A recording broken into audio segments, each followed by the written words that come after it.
The first drone came through the grain elevator's north vent at 4:10, and Mira Solano was already moving before the second one cleared the duct, because she had wired that vent to chirp at a frequency only she could hear the day she moved into the depot 12 years ago, and she had never once regretted the paranoia. She came off the cot in one motion, bare feet silent on the cold floor, and by the time the drone's threading legs found purchase on the rafter above her bed, she was already 3 meters away with her back against the grain bin's steel wall, counting. Not the drone. The drone was a scout, cheap and disposable, its single red sensor sweeping the room it had already found empty. She was counting the seconds until the team behind it stopped waiting for a signal that wasn't coming. 4 seconds. Someone competent had briefed this crew. The depot's east door blew inward on a shaped charge that filled the storage floor with flash and grain dust, and 2 Dominion strike troopers came through the smoke in a low, practiced fan, rifles up, the kind of entry drilled 1,000 times against people who had never once fired back. Mira let them clear the threshold before she moved, because a person who ran at the first shot was a person these two had trained to kill, and she had spent 12 years being an entirely different kind of target. She took the first one's rifle arm before he registered she wasn't cowering by the bins, redirected his own shot into his partner's shoulder plate, and put him down with an elbow to the throat that she did not enjoy delivering and did not hesitate over either. The second trooper, wounded, still swung his weapon toward her, and she was already inside his reach, palm driving up under his chin, and then the storage floor was quiet except for grain dust settling and her own controlled breathing. 2 down. She did not know yet how many were still outside, and that ignorance was the only thing about the last 90 seconds that frightened her. She had told herself for 12 years that if this night ever came, it would come for someone else's mistake. A supply manifest that didn't balance, a face recognized on the wrong platform, a rumor that traveled further than it should have. It had not occurred to her, not once in 12 years of quiet, that it might come simply because the council had finally run out of patience with a file it had never quite closed. She checked the fallen trooper's shoulder plates by the light leaking through the blown door, and her stomach went cold in a way 12 years of grain ledgers had almost let her forget. Not colonial garrison markings, not Tribute World police. A stylized cinder-gray sigil, unregistered in any Tribute World database she'd ever seen, stamped into black composite that cost more than this entire depot's annual yield. A designation unit, the kind the Dominion built for exactly one purpose and never sent to a grain colony over a supply discrepancy. She was already moving toward the depot's rear hatch, already running the calculus she had promised herself she would never need to run again, when the third trooper's voice came crackling out of a comm unit clipped to the second one's collar, tinny and impatient. Team 2, report. Team 2, the target is not confirmed. Repeat, do not confirm kill without visual. Marshal Corin wants the body counted personally. Mira went very still. Marshal. Not a colonial captain, not a tribute enforcer running a routine sweep. A Grand Marshal did not fly out to a grain depot on a backwater Tribute World for a shipping violation. A Grand Marshal flew out because someone above him had decided a file needed to be closed, permanently, with a name attached to the closing. She had a name. She had buried it 12 years ago under 3 false identities and a grain ledger, and someone had just dug it back up. She took 40 seconds, no more, because the depot's silence would not last, to do the 4 things that mattered. She pulled the floor panel beneath her cot and lifted out a sealed case she had checked exactly once a year, every year, for 12 years, hoping every single time she would never open it again. She pulled the data spindle from the case's inner lining, the one thing in this life that was truly hers, that she had smuggled out of a burning Tribute World when she was 22 years old, and had never once let out of arm's reach since. She left the ledgers, the false papers, the 12 years of Mira Solano, quiet depot clerk, sitting exactly where they were, because that woman was already dead the moment a cinder-gray sigil came through her door, and there was no version of tonight where pretending otherwise kept anyone alive. And she went out the rear hatch into the dark, into the grain fields beyond Havern's Reach's perimeter fence, moving low and fast in a gait that no depot clerk had ever walked in her life. Behind her, the depot's storage floor lit orange as the strike team, finding 2 of their own down and no confirmed kill, called in a burn order rather than risk another building-clearing pass against a target who had just demonstrated she was not what the file said she was. Mira did not look back at the fire. She had learned a long time ago that looking back at fires cost you exactly the half-second you needed to survive the next one. She had been Mira Solano for 12 years. Before that, for 6, she had been a designation the Long Quiet's own command structure never wrote down twice in the same document, out of a superstition she'd never fully understood until she needed it herself. Ashfall. The grain fields gave way to a drainage culvert that ran under Havern's Reach's perimeter fence, the same culvert she had mapped, alone, at night, during her 2nd month on this colony, back when she still checked exits out of habit rather than certainty she'd ever need one. She went through it on her stomach, spindle clenched against her chest, and came up on the far side into scrub brush with the depot burning gold against the pre-dawn dark behind her and no strike team yet visible in pursuit. That would not last. A Grand Marshal who wanted a body counted personally did not accept a burned building as confirmation. He would put ground teams on her within the hour, and orbital sensors within 2, and by dawn there would be a kill order with her real face on it circulating through every Dominion checkpoint in the Vero expanse. She had exactly one advantage, and it was the same advantage that had kept her alive for 12 years of quiet. Nobody currently hunting her had any idea what she actually was. She crouched in the scrub, caught her breath, and let herself have 4 seconds, no more, to feel what she had spent 12 years training herself not to feel, which was the specific, cold vertigo of watching a fire she'd built a whole second life inside of burn down to the studs in under 3 minutes. Then she opened the spindle's outer shell with a thumbprint the device hadn't recognized in over a decade, and the small interior display lit with a single line of text she had written herself, 12 years and 1 lifetime ago, in case this exact night ever came. KORVATH, unsealed, contact protocol available. She had built this device to be a door she never had to walk through. Someone had just kicked the wall down around it. The Corvath silence had a name in the Council's sealed archive, a designation so bloodless it might as well have been a shipping manifest. Directive 40-471, Regional Stabilization, Corvath Sector. Mira had been 22 years old and 11 weeks into her first solo command when the order came down through the Long Quiet's Black Channel, encrypted 3 layers deep, authorized at a level her handler had refused to name even under her direct questioning. The order was simple.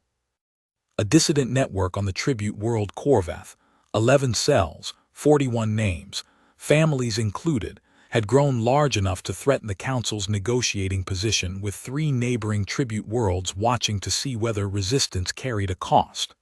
The order did not ask her cell to arrest them. It asked her cell to make them disappear.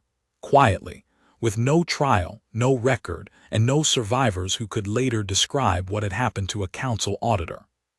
She had read the order twice, in a safe house 40 kilometers from the first target address, and then she had done something no Long Quiet operative had done in the program's recorded history. She had refused it, and instead of reporting her refusal up the chain the way procedure demanded, she had spent the next 6 days forging casualty confirmations for 41 people who were, at that moment, being smuggled out through a supply corridor.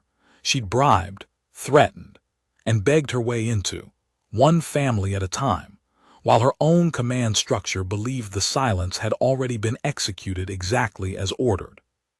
It had worked for 12 years, because the people who might have exposed the forgery were either dead in truth, scattered across a dozen Tribute Worlds under new names, or, in the case of the operative who had carried it out, buried so deep under a manufactured identity that even her own former command believed Ashfall had died in the operation's aftermath. One more quiet casualty of a silence that, on paper, had gone exactly as planned. Someone 12 years later had found the seam in that paper. She keyed the spindle's contact protocol and watched it search, patient and silent, for 3 signal beacons she had planted across 3 different tribute worlds in the aftermath of Korvath. Beacons built to answer only to each other, and only if activated within the same 48-hour window, because a warning sent to just one surviving contact meant nothing if the Marshal reached the other 2 first. 2 beacons answered within 90 seconds. The third stayed dark, and Mira made herself note that fact and set it aside rather than let it slow her down, because grief was a luxury with a price tag attached, and she did not yet know what the bill for tonight was going to be. Bram Akafer's beacon answered from a scrapyard on a frontier moon called Tessek's Drift, 4 days hard transit from Havern's Reach if she moved fast and clean. Selin Cade's answered from a colony called Aveline Hollow, 6 days out in the opposite arm, closer to the Dominion's core worlds than either of them had lived in over a decade. Mira sent both of them the same 3 words, a phrase that meant nothing to anyone who hadn't spent 6 years running black operations under a command structure that had trained them to communicate in absences rather than statements. The silence is loud. Then she rose out of the scrub, checked the sky for the telltale heat shimmer of an orbital scan pass, found none yet, and started walking, because a Grand Marshal with a burn order and a wounded ego was not going to stop looking for her at the edge of a grain colony. And Ashfall had learned a long time ago that the only answer to being hunted with certainty was to become, again, a person certainty could not survive. 40 light-years coreward, aboard the Dominion strike cruiser Ashengard, Grand Marshal Sin Corin stood over a tactical display showing a burned grain depot and 2 medically evacuated troopers, and felt, for the first time in an 11-year career built on clean operations, the specific unease of a job that had just stopped being simple. He had been given the file 4 days ago, hand-delivered by a council aide who would not meet his eyes while explaining it. A decommissioned long quiet operative, presumed compliant, living under a stable false identity on a grain tribute world, flagged for termination under a classification he had never personally executed before Directive Cinder, a standing order that existed, as far as he understood it, to close loose threads the council had decided were no longer worth the risk of leaving open. He had read her file twice. Ashfall. 12 confirmed operations in 6 years, all before her 30th birthday, a service record that stopped, abruptly and without explanation, at an operation on a world called Korvath that had been sealed under a classification even his Grand Marshal clearance couldn't fully open. The file had called her compliant, dormant, a quiet clerk who hadn't touched a weapon in over a decade. The file had gotten 2 of his troopers evacuated inside 90 seconds and produced no confirmed body. "Orbital's picking up a heat trail southwest of the depot," said his tactical officer, a lean, sharp-eyed Thren woman named Vel Sorin, who had run enough manhunts under Corin's command to know when a marshal's silence meant he was recalculating rather than resting. "On foot. Moving fast, moving smart. She's already crossed 2 thermal dead zones the file's terrain map doesn't even flag as viable routes." "Because the file's terrain map was built by someone who never walked this ground," Corin said. "Reroute 2 ground teams to intercept along the ridge corridor. No orbital strike authorization until we have positive visual. I want her alive long enough to confirm what she actually is before anyone puts a hole in her." "Councillor Orak's office wants confirmation within standard reckoning's next full turn," Vel said, carefully, the way she always delivered instructions she suspected her marshal wasn't going to like. His exact words relayed twice. "The cohesion accord ratifies at the Hall of Accord in 6 days, and nothing tied to Korvath sees daylight before that ceremony." Not a name, not a file number, not a rumor. Corin looked at the burned depot on his display for a long moment. At the two troopers his cinder gray unit had sent home in a medevac pod against a target, the intake file had rated a minimal threat civilian. Councillor Aurak wrote a treaty elevating an entire species tribute status on the strength of his own reputation as the architect who ended Korvath cleanly and quietly, Corin said. I have run 11 years of operations for this Dominion, Sorin, and I have never once been ordered to erase a witness rather than simply close a file. I intend to find out, before this is finished, which of those two things I've actually been sent to do. He did not say the rest of it aloud, because a Grand Marshal did not voice doubt about a council directive to his own tactical officer, not even when he trusted. But he filed the thought away, the way he filed away every operational detail that didn't fit the shape of its official explanation, because 11 years of clean work had taught him that the operations which went wrong were, without exception, the ones where the paperwork had been too eager to explain itself before anyone asked. Mira reached Tessek's Drift on the evening of the fourth day, riding the last leg in the cargo hold of a bulk hauler, whose captain had asked no questions in exchange for a week's wage in untraceable Dominion scrip, and she knew before the hauler's ramp finished lowering that something was wrong, because Bram Akafer's scrapyard should have had lights burning in the main hangar at this hour, and it didn't. She went in low, through the perimeter gap in the scrap metal fence that Bram had shown her exactly once, 11 years ago, on the day he'd told her that if she ever needed to disappear into his yard without being seen, that was the way in. The hangar's main door hung open on one hinge. Inside, 3 cindergray troopers lay in various states of disarray across a floor littered with hydraulic fluid and scrap metal shrapnel, and in the middle of it, sitting on an overturned crate with a field dressing already wrapped around one forearm, and a plasma cutter still smoking in his other hand, was Bram, 61 years old, thick through the shoulders in the particular way of a man who'd spent 30 years hauling engine blocks, breathing hard, and grinning like he'd just won an argument he'd been having with himself for over a decade. Took them long enough to remember I exist, he said when he saw her. 4 days Ashfall. 4 days since the beacon lit, and they only just now decided to send a welcome party. They hit Havern's Reach first, Mira said, crossing to check the fallen troopers unconscious, all 3 not dead, which told her Bram's instincts hadn't dulled even after 11 years of quiet. You're bleeding. I'm 61 and I just put down a Dominion Cinder team with a plasma cutter and 40 years of grudges. I'll take the bleeding. He looked at her properly then, the grin fading into something harder, older, the look of a man doing arithmetic he'd hoped never to do again. Third beacon didn't light. I know. You went by Aveline Hollow route. Not yet. I came here first. She crouched beside him, checked the dressing on his arm with hands that hadn't lost the old competence even after 12 years of grain ledgers, and found it holding. I need to know if you still have the extraction ship. The Halcyon Drift's been sitting under a tarp in Bay 6 for 11 years, and I have kept her flight ready for 11 years, because you taught me that a person who lets their exit go to rust is a person betting their whole future on nothing ever going wrong again.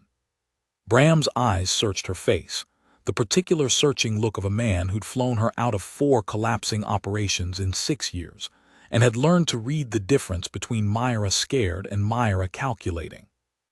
They're not just cleaning up loose ends, are they? This isn't a routine sweep. They send a Grand Marshal for a grain clerk, Mira said. Someone's afraid of what I know, not just that I exist.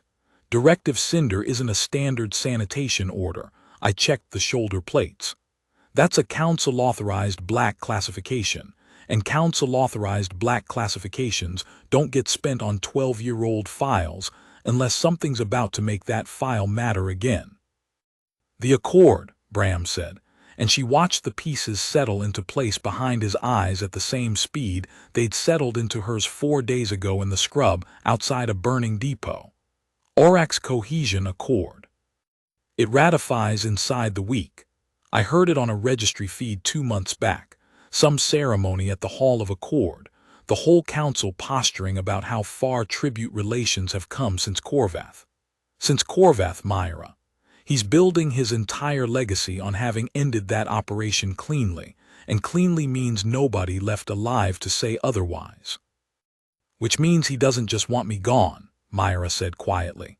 He wants everyone who could contradict the official record gone, before 63 worlds watch him sign that treaty and call himself the man who closed Corvath with mercy. She stood, and something in her posture had changed since the depot, something that had been dormant for 12 years and was now, unmistakably, awake. I'm done running from this, Bram. I spent 12 years hoping it would stay buried because digging it up meant reliving it. It's dug up now whether I want it or not. I'd rather be the one holding the shovel. Bram looked at her for a long moment, then reached into the crate he'd been sitting on and pulled out a weapons case that had clearly not been opened in over a decade, the seals still bearing the Long Quiet's old maintenance stamp. Then you're going to need more than a grain ledger and 12 years of good instincts, he said. Selen's beacon lit. Third one didn't. We go get Selen, and then we go find out who's left to tell the council what actually happened on Corvath, because a treaty this big doesn't ratify on a lie without somebody, somewhere, keeping the truth in a drawer. The Halcyon drift cleared Tessex Drift's scrapyard orbit 11 hours later, and it was on the sensor sweep during their exit burn that Mira confirmed what she'd suspected since the depot. A Dominion patrol vessel holding position at the edge of the moon's gravity well, close enough to have tracked their departure vector, far enough to suggest its crew had been ordered to observe rather than intercept. They're not stopping us, Bram said, watching the same readout from the pilot's chair, his old hands finding the controls with a muscle memory that 11 years of rust hadn't touched. Corin's letting us run. Because a marshal who just lost 2 troopers to a compliant clerk and 3 more to a scrapyard mechanic doesn't want to lose a whole strike team confirming what we already know, Mira said. He wants to see where I go next. He wants to see who else lights up when the beacon burns. So we're bait.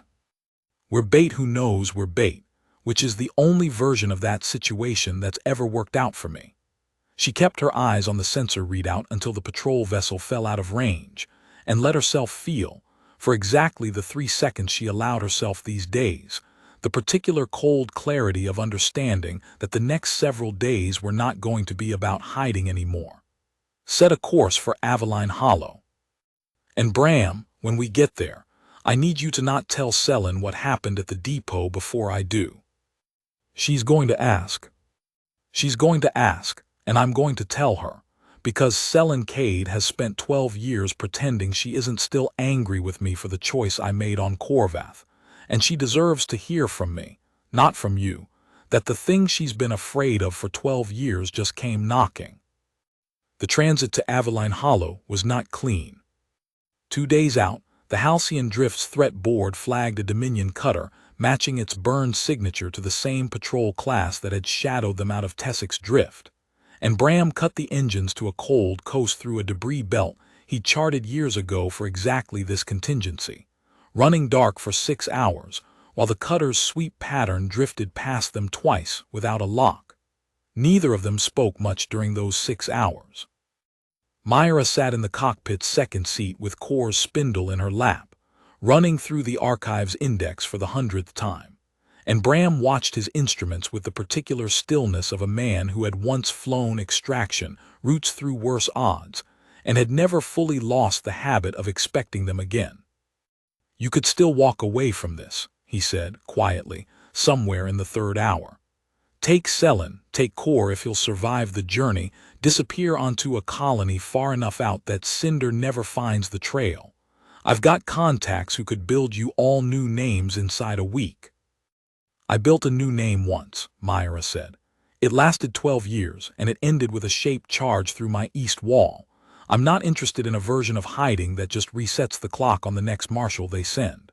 She closed the spindle's case, and for a moment something old and tired crossed her face before she set it aside, the way she had trained herself to set aside every feeling that didn't serve the next 4 hours. I want this to actually be finished, Bram, not buried again. Finished. The cutter never found their heat trail. By the time the debris belt gave way to open transit lanes again, the patrol vessel had reversed course toward the capital, and Bram brought the engines back up with the particular relief of a man who had just proven, to himself as much as to her, that 11 years of rust hadn't cost him the instincts that mattered.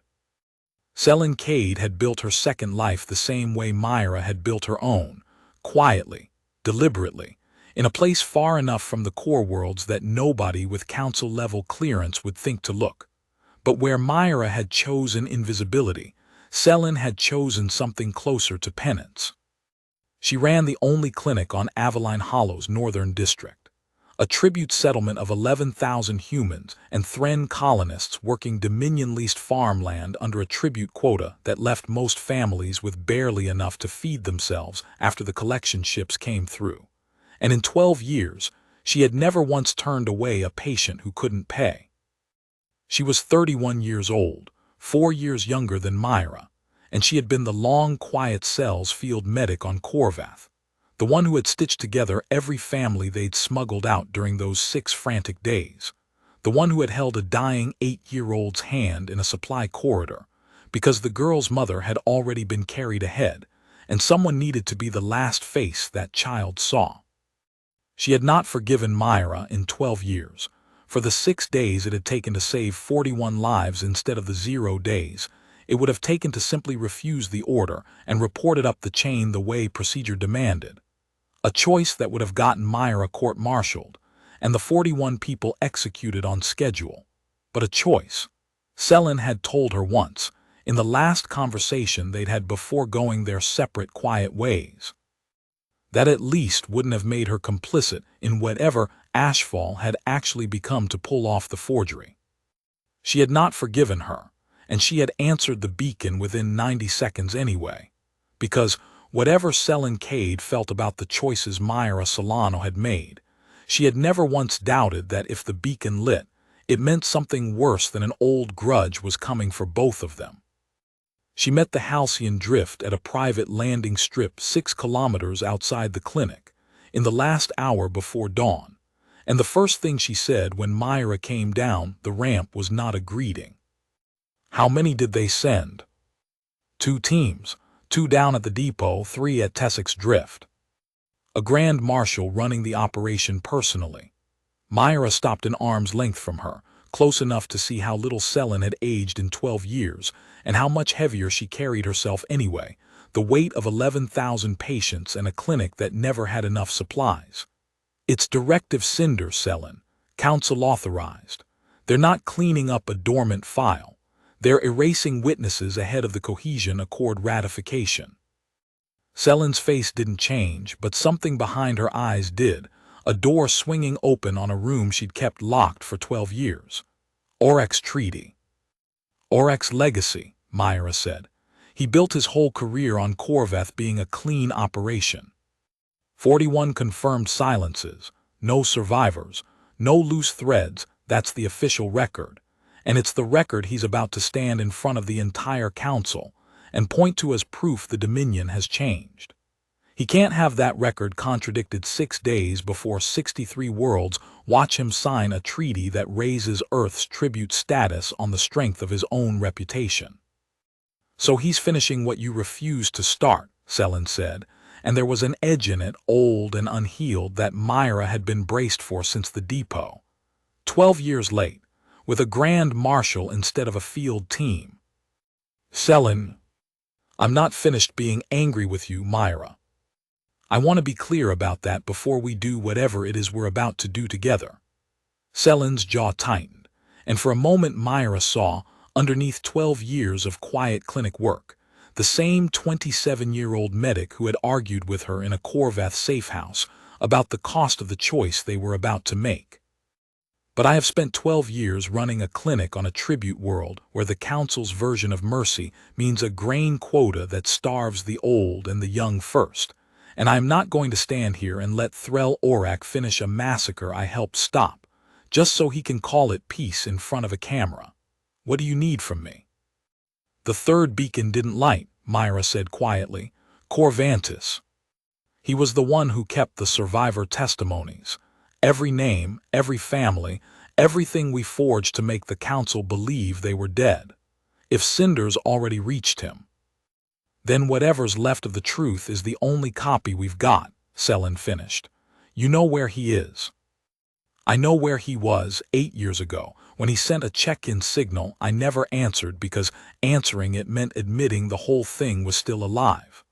Mira's voice didn't waver, but something in her shoulders did, the particular give of a person setting down a weight she'd carried alone for a very long time. "I'm done not answering, Selin. I need your help finding out if he's still breathing, and if he's not, I need you to help me finish what he was keeping safe." Corvantis was, as it turned out, still breathing, though the Cinder team that reached his registered address on a farming settlement 3 transit days from Aveline Hollow had come within 11 hours of changing that, and it was only the old man's own paranoia. Decades deep, older than Mira's, forged in the actual massacre rather than merely the operation to stop it. That had kept him alive long enough for Bram's contacts in the frontier smuggling network to reach him first and move him to a safe house before the strike team's second sweep. He was 73 years old, gaunt in the way of a man who had spent half his life hungry and never fully unlearned it. And when Mira found him in a converted cargo container on the edge of a mining settlement, sitting in the dark with a weapon he could barely lift steady in both hands, he did not lower it until she said 3 words that only the 2 of them and 39 other people, scattered across a dozen worlds, had ever shared. The silence lied. His hands shook, finally, and the weapon came down, and Corvantis, who had been 16 years old on Corvath, who had watched his own parents' names go into the council's confirmed dead ledger, while they were, in truth, 3 systems away and alive, because a 22-year-old operative had chosen to break every rule she'd ever been trained to follow, put his face in his hands, and did not speak for almost a full minute. "I always knew it would come back," he said finally. 12 years, and I never once believed it was finished. You don't get to stop something like Corvath. You only get to delay it." "I need the archive, Cor," Mira said, crouching in front of him, her voice steady even as something in her chest was not. "Everything you kept. Every name, every testimony, every record of what actually happened versus what the council's ledger says happened. Orak is 6 days from signing a treaty built on the lie you've been guarding for 12 years, and I intend to make sure the truth reaches the same 63 worlds he's counting on to believe the lie." Cor looked up at her, and for a moment the old fear in his face gave way to something Mira hadn't expected. A kind of grim, exhausted relief. The specific relief of a man who had spent 12 years wondering if the burden he carried would outlive him for nothing. "I kept it in 3 redundant archives, on 3 different worlds, because I learned young that anything with only 1 copy is a thing that can simply be made to disappear," he said. "One of them was in this settlement's public registry, filed under a dead man's shipping manifests. The Cinder team that came for me 2 days ago tore this whole colony apart looking for exactly that, and they didn't find it, because I built it to survive a search a great deal more thorough than theirs." He reached into the lining of his coat and produced a data chit no larger than a fingernail. "This is a partial copy. The full archive, testimony from all 39 survivors I've stayed in contact with, the original council directive with its authorization chain intact, the forged casualty ledger next to the real one. That's sealed in the one place Orak's people will never think to search, because he doesn't know it exists. I filed it into the Dominion's own court registry, 11 years ago, under a records preservation statute so old and so obscure that the clerk who processed it didn't even ask what was inside the case." Mira went very still. The vault of record on Aldaris. Buried inside the council's own archive, under a filing so mundane no auditor has ever pulled it in a decade, Core said. I thought, at the time, that I was simply keeping insurance no one would ever need. I did not think I was building the one place in this entire dominion where the truth about Corvath could survive Orak's directive intact, inside his own government's walls, protected by his own government's laws, because I understood, even then, that the only vault a man like that can never fully search is the one his own bureaucracy is legally required to protect. Then that's where we're going, Mira said, and for the first time since the depot, she felt something that was not quite hope but was, at least, direction. Straight into the court registry, 6 days before the accord ratifies in the hall 2 floors above it, to pull the one file Threll Orak has spent 12 years, and an entire strike team trying to make sure never sees daylight. You'll need someone inside the registry's network to get you access without triggering an audit flag, Core said. There's a woman, a chorus technician mid-level, works the registry's broadcast relay systems. Ilse Tarn. I don't know her personally, but I know what she did 11 years ago, the year the council quietly reassigned half of Corvath's surviving administrative staff rather than let them keep working near anything classified. She was one of the reassigned. She spent a decade with access to every screen in the Dominion, and a grudge she's never been able to act on. You're suggesting we recruit a stranger into the single highest-stakes operation either of us has run in 12 years, Selin said, arms crossed, the old field medic skepticism sharpening her voice. I'm suggesting that the only way this ends with the truth reaching 63 worlds, instead of dying quietly in a sealed council chamber, is if someone with legitimate access to the Chorus broadcast network is standing inside the Hall of Accord when the moment comes, Core said. You cannot smuggle a data chit past council security and expect it to reach a screen. You need someone who already belongs there. Mira looked at the chit in Core's palm, then at Bram, then at Selin, and did the math she had been avoiding since the depot burned. The math of exactly how much of her carefully rebuilt quiet life she was about to spend, permanently, on a single 6-day operation with no guarantee of survival, and no path back to being Mira Solano, grain depot clerk, ever again. Then we go to Aldaris, she said, all of us. And we find out if Ilse Tarn's grudge is strong enough to bet her life on. Aldaris Prime turned out to be exactly as vast as 12 years of avoiding it had led Mira to imagine. A capital world built in concentric rings around the council spire, its lower districts a warren of tribute world workers and dominion clerks, its upper rings a sequence of increasingly gleaming administrative complexes that culminated, at the city's exact center, in the Hall of Accord, where the Cohesion Accord would be signed in 5 days. Broadcast live to every screen, the Chorus network reached across 63 subjugated worlds. Ilse Tarn met them, warily, in a maintenance sublevel 3 floors beneath the court registry, in a service corridor lined with cable conduits, and the particular hum of a building that never fully slept. She was younger than Mira had pictured, perhaps 28, sharp-featured and quick-eyed in the way of someone who had spent a decade learning to read a room before it finished forming an opinion of her. Core Vantis doesn't send messages lightly, she said, before anyone else could speak. He sent me exactly one, 11 years ago, telling me to survive whatever happened next and to remember that surviving wasn't the same as forgiving. I've done the first part. I'm still working on the second.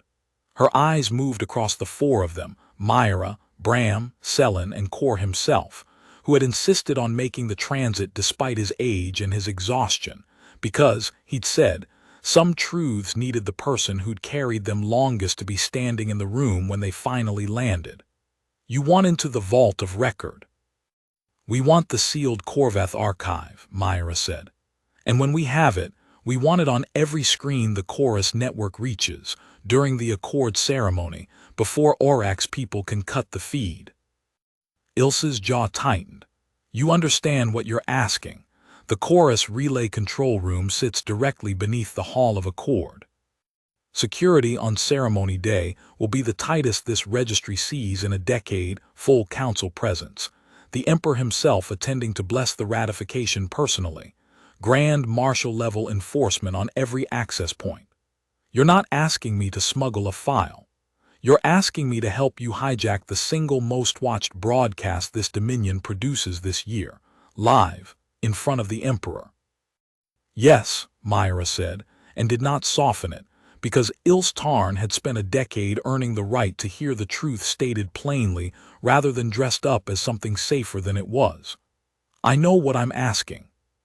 I also know what Councillor Orak ordered done to 41 people 12 years ago, and what he's currently trying to finish doing to the handful of us who survived stopping him. And I am telling you, without exaggeration, that if we do not get this onto every screen this Dominion owns during that ceremony, the truth dies in a sealed vault, and Orak signs a treaty built on a lie in front of 63 worlds who will never know to doubt him. Ilse was quiet for a long moment, her eyes on Kor, on the old man's weathered, patient face, on the particular stillness of someone who had waited 12 years for exactly this conversation, and had long since stopped believing it would ever come. My brother was 11 when the reassignment happened, she said finally. He asked me why we were moving, and I told him it was a promotion. I have told that lie so many times I sometimes forget it's a lie. She exhaled, slow and controlled. I'll get you into the registry's lower archive.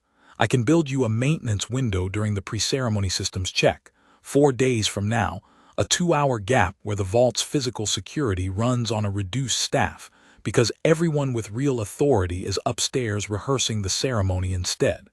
That gets you the file. Getting it onto the broadcast during the ceremony itself, live, past Orak's own security detail, that's a different problem, and it's one I can only solve from inside the relay control room, which means I have to be standing at my station when it happens, which means if this goes wrong, I don't get to run. None of us get to run if this goes wrong, Bram said quietly. That's what makes it worth doing right. They spent the next 4 days building the operation the way Mira had built every operation in 6 years under the long quiet's black flag. Quietly, redundantly, with a contingency for every failure she could imagine, and a grim acceptance that some failures could not be planned around. Selin mapped the vault's physical archive layout from Ilse's stolen schematics, cross-referencing Kor's decade-old filing details against the registry's current storage index. Bram rebuilt a maintenance transport's identification transponder to pass as registry service equipment. A skill 12 years of scrapyard work had kept sharp even after everything else had gone soft. Kor, weak as he was, insisted on recording a new testimony, his own voice, present tense, describing not just what had happened on Korvath, but what surviving it had cost every one of the 39 people he'd stayed in contact with for over a decade. Because, he said, the sealed archive proved the facts, but somebody needed to say out loud what the facts had actually done to the people living inside them. And Mira, in the 2 hours each night she allowed herself something close to rest, found herself, for the first time in 12 years, not dreaming about the 6 days she'd spent forging a massacre's paperwork, but about the 8-year-old girl Selin had held in a Korvath supply corridor, the one whose name, Rentalize, was one of the 39 still living names Kor had spent a decade protecting, now 19 years old and working a tribute farm on a colony none of them had ever visited. Still alive because a choice made in 6 frantic days 12 years ago had not, in the end, been the wrong one. On the morning of the 4th day, with the maintenance window less than 6 hours out, Grand Marshal Dissin Corin found her anyway. He found her not through the registry's security net, which Ilse's access had kept blind to their movements, and not through any error in the operation's careful redundancy, but through the oldest, simplest method a hunter with 11 years of manhunts behind him had at his disposal. He had put himself personally in every location a person planning to strike the court registry would need to reconnoiter, and he had waited patiently for 4 days, in the maintenance sublevel's least watched service alcove, for the woman his own intake file had called a dormant civilian to make exactly one mistake. She didn't make a mistake, she simply ran out of alcoves that weren't already occupied. Ashfall, Corin said, stepping out of the shadow of a conduit bank with a sidearm already drawn but not yet raised, which told Mira in the half-second before she reacted that this was not an execution. This was a conversation he had decided, against every instinct his training had given him, that he wanted to have first. Or Mira Solano, or whatever name you're currently answering to. I've spent 4 days trying to work out which version of you I actually came here to find, and I still haven't decided. Mira did not reach for a weapon. She had learned, a long time ago, that a Grand Marshal who wanted her dead would already have fired, and a Grand Marshal who hadn't yet was a Grand Marshal worth listening to for exactly as long as it took to find his angle. You've killed 2 of my people and lost 5 more, confirming what a 12-year-old file already told you, she said. I'd say you've earned the right to ask a question before this goes any further. Your Corveth file is sealed above my clearance, Corin said. That's not unusual. Plenty of black operations carry clearances above a Grand Marshal's reach. What's unusual is that Counselor Orak's office has personally overridden 4 separate procedural safeguards in the last week to keep this operation moving. Safeguards that exist specifically to prevent a single counselor from running a private kill order through Dominion military assets without full council oversight. I have spent 11 years believing I served an institution that, whatever its flaws, did not manufacture massacres and then erase the people who stopped them. His jaw tightened, the first crack of genuine strain Mira had seen in him. I need to know if that belief still holds, and I think you're the only person left alive who can tell me. Mira studied him for a long moment, the tightness around his eyes, the specific exhaustion of a competent man watching his own certainty erode in real time, and made a decision that every instinct honed over 12 years of hiding told her was reckless. And every instinct honed over 6 years of running black operations told her was, in this exact narrow circumstance, the only move that gave them a chance of surviving the next 4 days. Corveth wasn't a stabilization operation, she said. It was a massacre order for 41 people, families included, signed off at a level above anything you've ever been shown. And the only reason it didn't happen exactly as written is that I refused it and forged the paperwork to make the council believe it had. Threll Orak built his entire reputation on having ended that operation cleanly. He is 6 days from signing a treaty in front of 63 worlds on the strength of that reputation, and Directive Cinder exists to make sure nobody left alive can contradict him before that ceremony airs. She let that sit, watched it land, and then added the one thing she suspected mattered most to a man like Corin, a man who had spent 11 years believing his competence served something worth serving. You're not hunting a loose end, Marshal. You're the last safeguard Orak has left, because every legal check on his authority failed to catch this, and the only thing standing between him and getting away with it is whether the one man he sent to finish the job decides to ask the question you just asked me. Corin was silent for a long moment, his sidearm still lowered, his eyes on her face with the particular intensity of a man rebuilding, piece by piece, an understanding of his own last 11 years. If I let you walk away from this conversation, he said finally, and you're lying to me, I will have handed a council-authorized kill target the exact 4 days she needed to finish whatever operation she's actually running, and I will answer for that with my career, possibly my life. And if you're right, and I'm not lying, Mira said, then walking away from this conversation is the first genuinely honest thing you'll have done for this Dominion in the entire 11 years, since Orak's predecessor's office started routing black orders through your command. I can't make that choice for you. I can only tell you that in 4 hours, I intend to be standing in the vault of record with the sealed testimony of 39 survivors, and in 5 days, I intend for the entire Dominion to see it, whether Threll Orak wants them to or not. You can stop me here, or you can find out, alongside 63 worlds, exactly what you've spent 11 years actually serving. Corin lowered the sidearm fully, and for a long moment neither of them moved, two professionals from opposite sides of the same institution's failure standing in a maintenance corridor doing the same grim arithmetic. "I'm not going to help you," he said finally. "I took an oath to this Dominion's command structure, and I don't yet have enough to justify breaking it. But I am going to walk out of this corridor and report that my reconnaissance turned up nothing, and I am going to spend the next 4 hours making very sure my strike teams are reviewing the wrong sector of this building.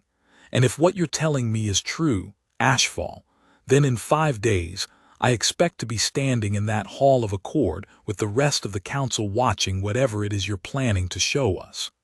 Don't make me regret this." He was gone before she could answer, and Mira stood alone in the maintenance corridor for 4 full seconds, no more, feeling the specific vertigo of having just staked the entire operation on the professional integrity of a man whose job, 11 years running, had been to kill people exactly like her. Councillor Threll Orak had not survived 12 years at the Council's upper tiers by ignoring the small, wrong details other men dismissed as noise, and by the 4th day he had accumulated 3 of them he could no longer explain away. A Grand Marshal's reconnaissance report on the court registry's lower levels had come back clean in a way that felt, to a man who had read 10,000 clean reports in his career, faintly rehearsed. A maintenance requisition for the registry's overnight patrol schedule had been filed and quietly withdrawn within the same hour, a pattern his own staff flagged only because the withdrawal had come from a mid-tier chorus technician with no obvious reason to touch patrol scheduling at all. And Corvantis, in custody now for questioning after a security incident at a frontier settlement, had said nothing useful in 4 days of interrogation except to smile, once, in a way that had unsettled the interrogating officer enough to note it in her report. He summoned Corin to his private office on the evening of the 4th day, and studied the marshal's face for a long moment before speaking, the particular scrutiny of a man who had built his career reading rooms rather than trusting them. "You reported nothing in the maintenance sublevels," Orak said. "No sign of the target, no anomalous access, nothing worth escalating." "That's correct, Counselor. And yet Ashfall's operational history, which I have now read in full rather than in summary, shows a pattern of exactly this behavior. Reconnaissance so thorough it leaves no trace for the people looking for the trace. I find myself wondering, Marshal, whether an officer with 11 years of clean service might be exactly the kind of man someone like her would know how to persuade." Orak's voice stayed level, almost gentle, which was, Corin understood, the most dangerous register the counselor had. "I am not accusing you.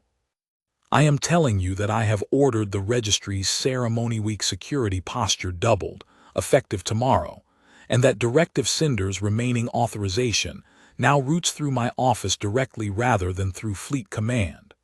I would prefer this was unnecessary caution. I have not, in 12 years, found unnecessary caution to be a mistake I regretted making." Corin held the counselor's gaze and did not let anything show that Orak could use. Doubled security will slow the ceremony's own logistics teams as much as any intruder, Counselor. But if that's your judgment, I'll see it implemented tonight. He left the office, and in the corridor outside, allowed himself 4 seconds of stillness before keying a short, coded transmission to a channel Ilse Tarn had given him for exactly this contingency. Not a warning against the operation, which he had promised himself he would not deliver, but a single fact he judged, in the narrow space of his own remaining conscience, that they had a right to know before they walked into a vault whose guard rotation had just changed under them. Security doubles at dawn, patrol cycle moves up, you have less time than you think. Ilse read the message in the relay control room with her jaw tight, and rebuilt the maintenance Windows margin from 11 minutes to 4, and told no one but Mira, because some warnings she had learned a decade ago were more useful carried quietly than shared in a room full of people who might let their faces show what they now knew. The maintenance window opened at 200 on the 5th day, and the four of them, Mira, Selin, Bram, and, over every objection they'd raised, Cor, who had insisted with a stubbornness none of them, had the heart to overrule that he would not let anyone else carry the last of his testimony into that vault without him standing beside it. Moved through the court registry's lower archive, with the particular economy of people who had spent days memorizing a floor plan, and knew exactly how much time they didn't have to waste admiring it. The vault of records sat 3 levels below the registry's public filing hall, behind a security door built to withstand a physical breach rather than a legitimate access credential. And Ilse's stolen maintenance window got them through it with barely 4 minutes to spare before the reduced overnight staff's next patrol cycle. A margin thinner than any operation Mira would have accepted 12 years ago, and the only one Orax doubled security had left them. Inside, the vault was smaller than Mira had expected, a dense grid of physical archive cases stretching floor to ceiling, each one a century or more of Dominion record-keeping compressed into a footprint no larger than the grain depot's old storage floor. And somewhere inside that grid, filed under a dead man's shipping manifest for 11 quiet years, was the one document that could unmake Threll Orax's entire career. Cor found it in under 6 minutes, his old hands moving through the archive index with a certainty that 11 years hadn't dulled, and when the case slid free of its housing, he held it for a moment longer than strictly necessary, his thumb tracing the edge of a container that held, in physical and digital record both, the true weight of what 39 people had survived and 2 had not. 12 years, he said quietly. I filed this and told myself it was insurance I'd never need. I think some part of me knew even then that I was only ever buying time. You bought exactly the right amount of it, Mira said, and took the case from him with the same careful reverence he'd handled it with, sealing it into the transport case Bram had built to pass as registry maintenance equipment. 5 days from now, we spend it. They were 3 minutes from the vault's exit corridor, transport case secured, exit route clear on every channel Ilse's access could monitor, when the patrol cycle Ilse had rebuilt their 4-minute margin against arrived early anyway, and the corridor ahead of them filled, without warning, with registry security in full alert posture. Down, Bram snapped, and they scattered into the archive grid side aisles as the first challenge shout rang out. And for 90 seconds the vault of record became a running fight through century-old storage cases. Bram's old scrapyard reflexes and Mira's 6 years of black operation. Instinct the only thing standing between 4 unarmed intruders and a security response that had every legal right to shoot first. Selin went down first, not wounded, but pinned, a security officer's stun baton catching her across the shoulder hard enough to drop her against an archive case, and Mira was 3 aisles away, too far, watching in the strobing red alert light as the officer raised the baton for a second strike that would have ended Selin's part in this operation permanently. Cor moved before Mira could, 73 years old and barely able to lift a weapon 4 days earlier, throwing his whole failing body into the security officer's flank with a force that surprised them both, and the strike meant for Selin's skull caught the old man across the ribs instead, and he went down hard against the archive floor, and did not immediately get back up. Cor, Mira reached him in 2 strides and found him conscious, breathing hard, one hand pressed against ribs she suspected were broken, but alive, his eyes finding hers with a clarity that cut through the pain. Go, he said. The case. Get the case out.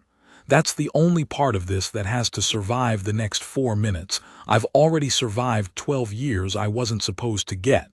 Go. She did not want to leave him. Every instinct that had kept her alive for 12 years told her that leaving anyone behind, ever, was the mistake that unraveled every operation she'd ever run. But Bram was already at her shoulder, pulling Selin upright, and the security response was tightening around their exit corridor by the second, and Cor Vantis looked up at her with the same grim, exhausted relief he'd shown 4 days ago in a converted cargo container, and said the thing that finally moved her. "You didn't let Corvath die 12 years ago. Don't let me be the reason it dies now."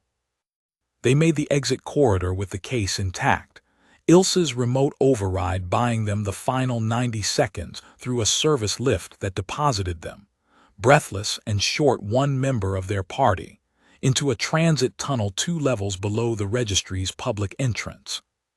Bram carried Selin the last 100 meters, her shoulder already swelling dark beneath the stun baton's mark, and behind them, deep inside the vault of record, registry security took Cor Vantis into custody, an old man too injured to resist, clutching nothing more incriminating than an empty archive case housing, and a story he would not, even under direct counsel questioning over the next 4 days, tell them the truth of.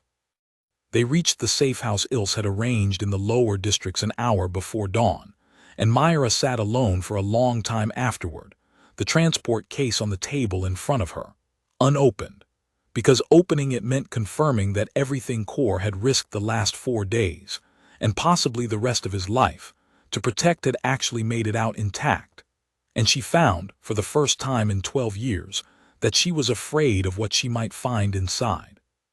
She opened it anyway, because Ashfall had never once, in 6 years of black operations, let fear decide what she confirmed and what she left unknown. And inside, exactly as Cor had promised, was everything 39 testimonies, the original sealed directive bearing an authorization chain that ran, unmistakably, to a signature she had spent 12 years refusing to let herself hate as much as it deserved, and a forged casualty ledger sitting beside the true one. 12 years of 2 competing versions of the same 12 days, finally, after everything, in the same hands. "He's not dead," Selin said quietly. From the doorway, her arm in a field sling Bram had rigged from the ship's medical kit. Ilse's monitoring the registry's internal traffic. Cor's in a detention cell, not an execution queue. Aurak's people want to know what he told us before they decide what to do with him, which means we have leverage we didn't have 4 hours ago, and it means he's alive long enough for us to finish this properly. 4 days, Mira said, closing the case, her hand steady even though nothing else in her felt steady at all. 4 days until the accord ratifies, and Aurak stands in that hall in front of the Emperor and 63 worlds and calls himself the man who ended Corvath with mercy. 4 days to make sure the last thing anyone remembers about that ceremony is the truth. The Hall of Accord filled, on the morning of the ratification, with more dignitaries than Mira had ever seen gathered in one place in her life. Council members from every administrative district of the Dominion's core worlds, tribute world envoys in ceremonial dress, representing all 63 worlds, the Chorus network would broadcast to, a full honor guard in the Empire's deep black and crimson colors, and at the center of the raised dais at the hall's far end. Beneath a projection glyph the size of a small building, the Emperor's own seat, occupied, for the first time in over a decade of Cohesion-era treaty ceremonies, by the Emperor himself. Callian IX was not a young ruler, and he had not, in 30 years on the throne, personally attended more than a handful of Tribute World treaty signings. But the Cohesion Accord's elevation of Earth's standing had been sold to him.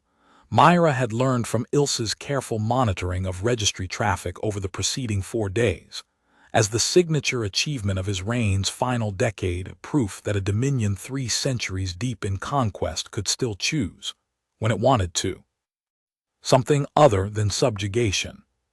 Threll Aurak had built the ceremony's entire narrative arc around that framing, and around his own role as its principal architect, the counselor who had ended a violent Tribute World insurgency 12 years ago with what the official record called restraint, and who now stood ready to extend that same restraint, formalized, to an entire species. Mira watched him take his place at the ceremonial podium from a service alcove 2 levels below the hall's floor, On a monitor feed, Ilse had quietly diverted from the registry's internal security network, and felt something in her chest that was not quite hatred and not quite grief, but sat, cold and precise, somewhere in the narrow space between them. 90 seconds to the ceremony's formal opening, Ilse said, from her station at the chorus relay control room's main console, her voice tight with a calm that Mira recognized, because she had spoken in exactly that register herself, more times than she could count, in the last 90 seconds before every operation she had ever run. I can hold the standard broadcast feed until Orac's opening remarks conclude. The ratification signature itself is the ceremony's official climax, the moment every screen on all 63 worlds is guaranteed to be watching. If we're doing this, that's the window, not before. The signature, and the half-second after it when Orac believes the hardest part is already finished. Then that's the window, Mira said. Above them, in the hall itself, Counselor Threll Orac began to speak, his voice carrying through the hall's acoustics and out across 63 worlds worth of screens, with the practiced warmth of a man who had spent a career learning exactly how sincerity should sound. 12 years ago, he said, this Dominion faced a choice on a tribute world called Korvath, a choice between the old way, which would have cost this Dominion nothing but blood, and a harder way, which cost patience and precision and restraint. I am proud to say that the Dominion I serve chose the harder way, and ended a violent insurgency with minimal loss of life, a precedent that has guided every tribute relation this administration has overseen since. Today, we extend that same principle, restraint over subjugation, partnership over conquest, to a species that has, in the years since its own tribute status was established, proven itself worthy of exactly the trust this accord represents.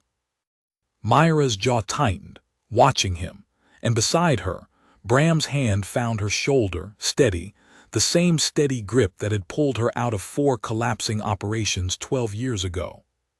He believes it, Bram said quietly. That's the thing that should scare you more than if he was lying.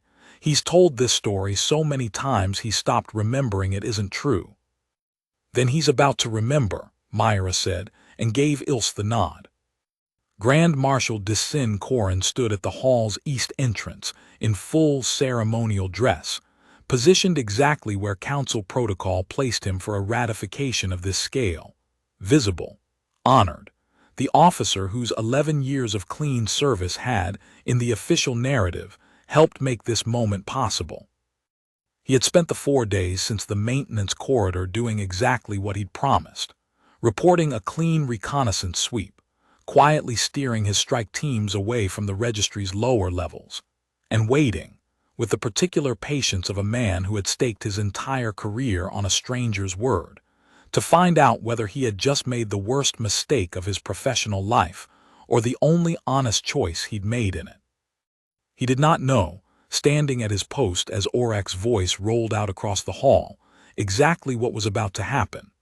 But he had spent 11 years learning to read the specific stillness of an operation about to turn, and he felt it now, in the hall's air, in the too careful cadence of Orac's rehearsed sincerity, and his hand drifted, without conscious decision, toward the comm unit at his collar ready.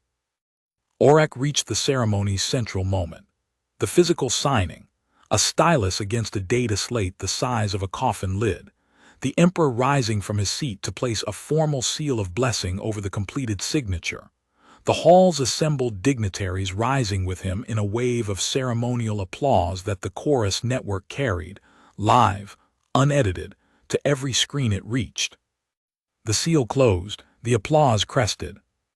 And for exactly the half-second Ilse had promised, the half-second after the hardest part was finished, when Orac's guard was down, and 63 worlds' attention was still locked, undivided on the dais. Every screen in the Hall of Accord, and every screen the chorus network carried to across 63 tribute worlds, cut away from the ratification and filled, instead, with a single line of text that Mira had written 12 years and 1 lifetime ago. On the day she sealed a spindle she'd hoped never to open again. KORVATH, unsealed Directive 4471, regional stabilization. The applause died in the hall like a held breath released wrong. On the screens, in sequence, unedited and time-stamped, ran the archive corps Vantis had spent 12 years and, 4 days ago, his own body protecting. The original sealed directive, its authorization chain terminating in Threl Aurak's own signature, ordering the extermination of 41 named individuals with no trial and no survivors permitted. The forged casualty ledger beside the true one, 39 names crossed from a dead list into a living one by the hand of an operative, the council's own file called Ashfall. And then, filling the screen with a steadiness that carried across every one of 63 worlds, Corps Vantis's own recorded testimony, present tense, describing not the operation's clean official ending, but its actual 12-year aftermath. The families scattered under false names, the children who grew up not knowing their real birthdays, the specific, ordinary cost of surviving something the official record insisted had never truly threatened them at all. In the hall itself, Threl Aurak stood frozen at the podium, his hand still resting on the sealed data slate, his face working through a sequence of expressions. Confusion, then recognition, then a controlled fury that could not fully suppress the panic beneath it, while the Emperor, still standing where he had risen to bless the signature, turned from the screen to Aurak with an expression that needed no translation lattice to read. "Cut the feed," Aurak said, his voice cracking through the hall's acoustics, the same order Mira had heard second-hand, that another man had once given in another courtroom on another world.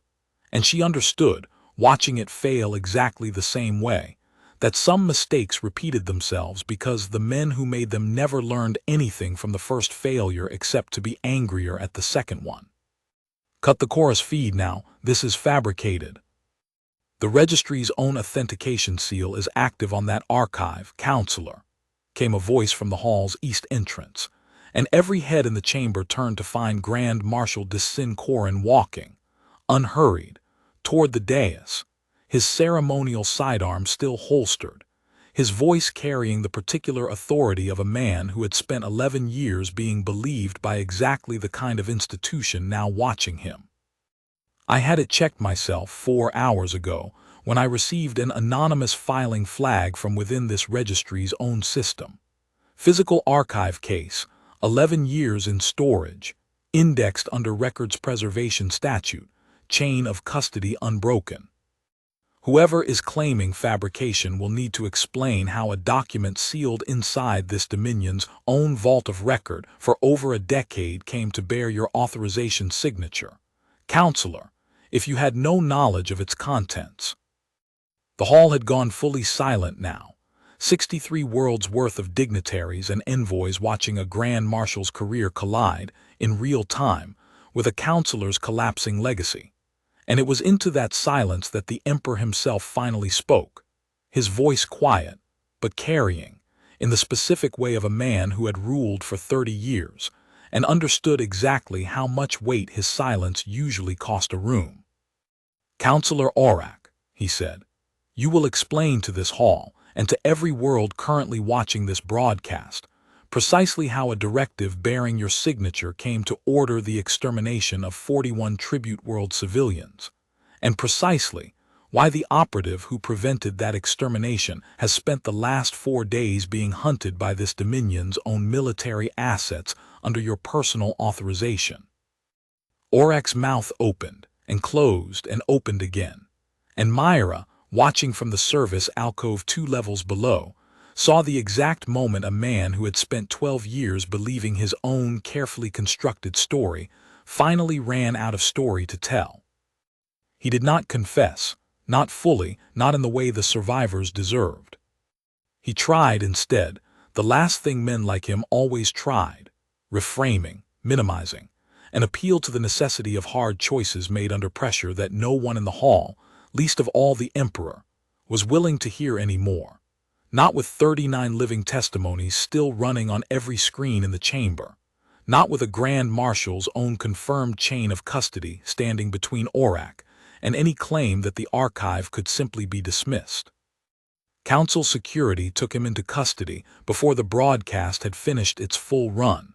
A counselor of the Dominion led out of the Hall of Accord in full view of 63 Worlds cameras, and Mira did not feel, watching it, the triumph she had half expected to feel after 12 years of carrying this alone.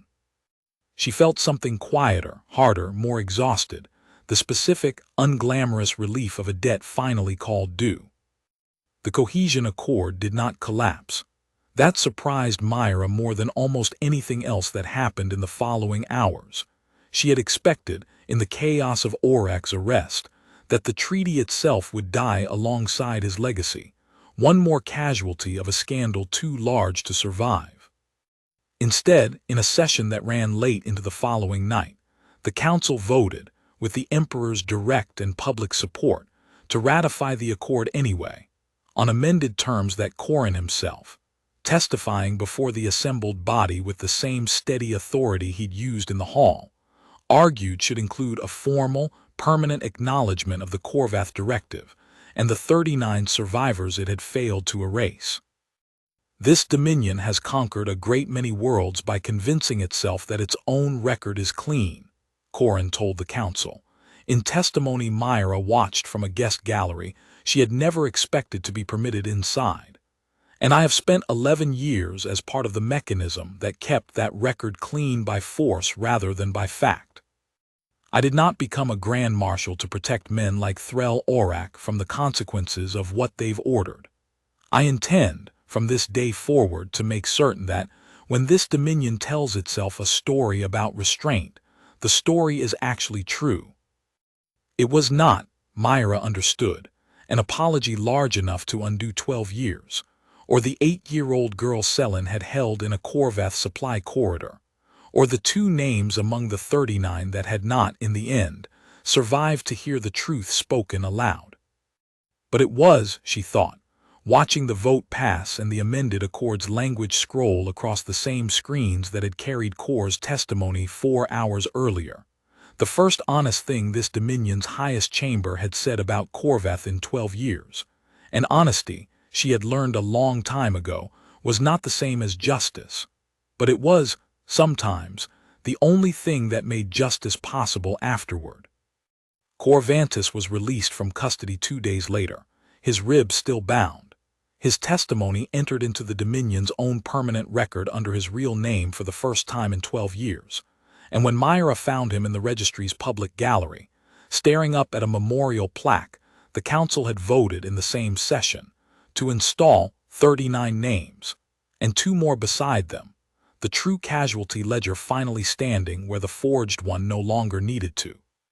He did not say anything for a long moment, just reached out and gripped her hand, hard, with a strength she hadn't expected from a man who'd taken a stun baton to the ribs meant for someone else 4 days earlier. I kept it safe for 12 years because I never let myself believe it would matter, he said finally. I think I forgot, somewhere in there, that keeping it safe was the same thing as believing it would matter eventually. I just didn't think I'd live to see eventually arrive. You didn't just keep it safe, Mira said. You're the reason it survived to matter at all. Selin found her an hour later, on a public terrace overlooking the hall of Accord's Plaza, her arm still in its sling, watching the last of the ceremonial banners being taken down below. I'm still angry with you, she said, without preamble, settling onto the terrace railing beside Mira with the particular bluntness of someone who had spent 12 years rehearsing this exact conversation, and had finally run out of reasons to keep postponing it. About the 6 days. About what it cost, and what it made you into, and the fact that I've spent 12 years not knowing how to be your friend and your accuser at the same time. I know, Mira said. I'm also not sure I could have done what you did 12 years ago, and I think some part of me has spent this whole time angrier that you were capable of it than angry about what it actually cost. Selin looked down at the plaza, at the crowds of Tribute World envoys filing out beneath banners that, for the first time in the Dominion's long history, carried Corvath's true casualty count instead of its official fiction. Rentifies is 19 years old and alive, because you made a choice I've spent 12 years telling myself I would have refused to make. I think I need to finally admit that I don't actually know that about myself. I've just been comfortable believing it. Mira didn't answer immediately. She looked out at the plaza too, at the same crowds, at a Dominion that had, for one broadcast, one afternoon, been forced to look directly at itself, and had not entirely looked away. "I don't need you to forgive the choice," she said finally. "I've made my peace with what it cost, as much peace as I think I ever will. I just need you to know that I never once, in 12 years, stopped being grateful you stayed angry enough to answer the beacon anyway." Grand Marshal de Corin found her last, 3 days later, at a private transit platform on the capital's lower ring, where the halcyon drift sat fueled and waiting, Bram already running his old pre-flight checks with the particular satisfaction of a man who had spent 12 years, hoping he'd never need to fly this ship into a fight again, and was, despite everything it had cost, glad he'd kept her ready anyway. "The council's offered you formal amnesty," Corin said, without preamble, standing at the platform's edge in the same ceremonial dress he'd worn in the hall, though he looked, Mira thought, like a man still working out exactly how much of that dress he still felt he'd earned the right to wear. Full clearance of the Directive Cinder order, official recognition of the Corvath operation's actual outcome, a standing offer of a formal advisory role if you want one. The council apparently believes there's value in having someone who's actually lived inside their worst mistakes, helping make sure the next ones don't happen the same way. "And you? What do you believe?" Corin was quiet for a moment, watching Bram finish the pre-flight sequence, watching the halcyon drift's engine cycle up to a low, steady hum. "I believe I spent 11 years being very good at a job I never once questioned the ethics of, and I believe that if you hadn't stood in a maintenance corridor and given me a reason to ask one question I'd never asked before, I would have finished the operation I was sent to finish, and I would have gone on believing, for the rest of my career, that I served an institution worth that kind of certainty." He met her eyes, steady, the same hard-eyed calm she'd recognized in him from the first moment in the corridor. "I don't think the Dominion's finished being an empire that gets things wrong. I don't think one broadcast fixes 3 centuries of certainty. But I think, for the first time in 11 years, I know exactly what I'm willing to stand against if it happens again, and I have you to thank or blame for that clarity." "What will you do with it?" "Watch," Corin said simply. "Ask the question again the next time someone hands me a file that's too eager to explain itself. That's not much, but it's more than I was doing a week ago, and I've learned this week that more is sometimes the only honest place to start." Mira did not take the council's offer. She told them so plainly, in a short formal reply drafted with Selen's help, and filed through Ilse's careful, legitimate channels, because whatever she had become over the last 5 days, she was not interested in becoming an advisor to the same institution that had spent 12 years deciding, one directive at a time, which of its own atrocities were worth erasing. She kept instead the one thing the council could not offer her and had no power to take back: the truth, finally standing in daylight where anyone could see it, and the specific, hard-won quiet of a woman who no longer had to choose, every single morning, between being safe and being honest. She boarded the halcyon drift an hour later, Bram at the controls, Selen already asleep in the aft cabin with her arm still healing, Kor staying behind on Aldaris at his own insistence, close to the memorial plaque that finally bore his parents' names correctly and close to the 37 other survivors who had, over the following weeks, begun, quietly and carefully, to find their way back into contact with each other for the first time in 12 years. She did not know yet where she would go next, or what name she would use when she got there, or whether any quiet she built from here forward would ever again feel as complete as the 12 years she'd spent believing Corvath was finally behind her. But she understood, watching Aldaris Prime fall away beneath the halcyon drift's climbing hull, that she had stopped running from the thing that had shaped her, and had, instead, finally made it answer for itself, in front of every world that had ever been told the Dominion did not make mistakes worth hiding. On a tribute farm 3 transit weeks from Aldaris, a 19-year-old named Rentiles was hauling irrigation line when her settlement's public screen, mounted above the grain co-op's loading dock, cut without warning from a routine tribute quota bulletin to a memorial plaque bearing 39 names, and she stood in the mud with the line still in her hands for a long time before she understood that the 4th name on the 2nd row was her own, listed not among the dead this time, but among the living. Correctly, for the first time in 12 years. She did not know the woman who had made that possible. She would spend the rest of her life not knowing her, a debt with no address to send it to. But she went home that evening and told her aunt, who had raised her under a name that wasn't the one she'd been born with, that she thought, for the first time since she was 7 years old, that she might finally be allowed to use her own. On Aveline Hollow, Selen's clinic saw its quietest week in years, not because the tribute quota had eased. It had not yet, though the amended accord's language now included a formal review clause Corin had insisted on, but because word of the Corveth broadcast had reached even the colony's furthest farms.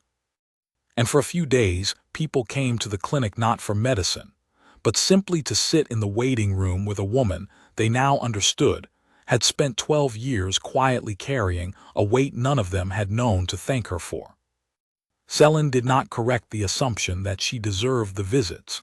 She had learned over 12 years that some debts were better let stand unspoken than explained away. The last transmission she received before the ship cleared the system's outer relay was a short, unsigned line from Ilse Tarn's private channel, sent from the chorus relay control room, where a decade of quiet grief had, for one broadcast, finally found its target. Screens are still running the full archive on a public repeat loop, 63 worlds. Nobody's asked us to take it down. Mira read it twice, and then closed the channel, and sat for a long moment in the quiet hum of a ship built to carry her away from every disaster she had ever survived, feeling something that was not triumph and was not peace but was, finally, after 12 years, something close enough to both that she thought she might, eventually, learn to call it by its real name. Behind her, the Dominion kept broadcasting the truth it had spent 12 years trying to bury, to every screen it owned, because it had, at last, run out of ways to make the silence hold.